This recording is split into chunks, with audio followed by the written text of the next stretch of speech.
What's up, Dragon Slayers? It's been about an hour since my last meal. Blood sugar is at 84. So, my last meal was a pound and a half of a wild caught Scottish salmon, about a pound, or no, it was like a pound of that, and then about a pound and a half of oven baked asparagus, 2 eggs, and sunny side up, and then I had like 2 tablespoons of ice cream. So today's video is all about understanding your biology and how it leads to better health. We are specifically hardwired to seek out foods with very high energy densities while using the very least energy expenditure in the process. This has kept us alive since the beginning. Unfortunately, we now have to intentionally head in the opposite direction. Knowing exactly how this works and what to do is half the battle. And that's where Ted Naiman's book comes in. Be sure to set yourself up for success with an environment that offers plenty of tasty, high protein whole foods that are low in carbs or fat or both. And try to avoid subjecting yourself to a lot of junk food.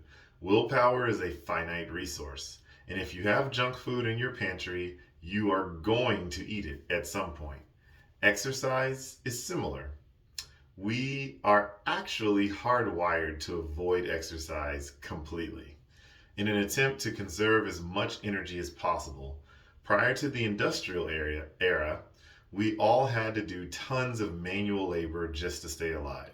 So lack of exercise was completely unheard of. However, now the lack of exercise is a constant threat to the majority of persons in the first world. Again, understanding that your natural inclinations are towards exercise is very helpful when it comes to a strategy for dealing with these inclinations. This is one of the main reasons that the exercise volume he recommends in the upcoming chapters is by most standards quite small. Your body is designed to smoothly transition between two different and opposing states, fed and fasted. In the fasted state, insulin is elevated, and this signals your body to store excess calories in your fat cells. In the presence of insulin, the burning of fat is reduced, while the body burns glucose from your last meal instead. As mentioned before, the primary signal of the fed state is glucose entering the body from the diet and being stored in the liver as glycogen. In the fasted state, liver glycogen has gradually drifted down to baseline, and as liver glycogen declines, so does blood glucose and insulin. In the fed state, insulin and glucose oxidation or burning are all increased. While in the fasted state, insulin is low, while glucagon and fat oxidation are elevated. When you are in the fasted state, the body ramps up its mobilization of stored body fat from your fat cells and is actively burning this fat for energy instead of glucose.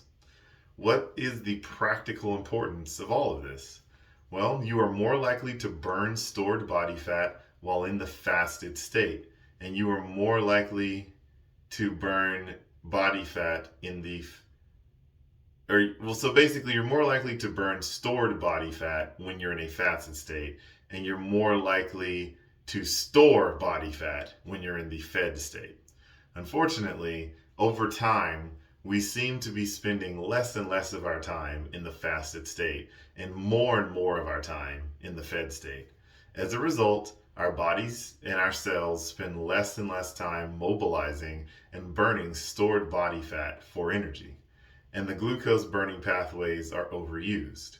Right now, the average American is eating something with carbohydrates in it an average of 8 times a day, spread out over 16 hours of eating for a total of about 300 grams per day. If we never ate any fat, we could probably get away with this, like some sort of crazy 30 bananas a day vegan YouTuber.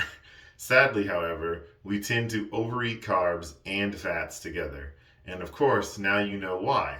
This combo is irresistibly tasty and highly addictive. Over time, this overeating leads to excessive fat gain and the subsequent energy toxicity of insulin resistance or metabolic syndrome. Abdominal fat storage, high triglycerides, low HDL or good cholesterol, and elevated glucose with eventual type 2 diabetes. 1 in 12 humans on Earth have full blown type 2 diabetes, while 35% of adults and 50% of older adults have metabolic syndrome or prediabetes. Most people with insulin resistance are disproportionately burning glucose on a cellular level, and they often displace burning body fat due to the amount of dietary glucose coming in from carbohydrates. When these people run out of glucose from their last meal, instead of easily transitioning over to the fasted state to burn fat, they become hungry for more glucose for carbohydrates as their bodies and cells have decreased capacity for mobilizing and burning fat for energy. That's what I've got for you guys today. Don't forget to like and subscribe, and you can support this channel on Patreon. The link is in the banner.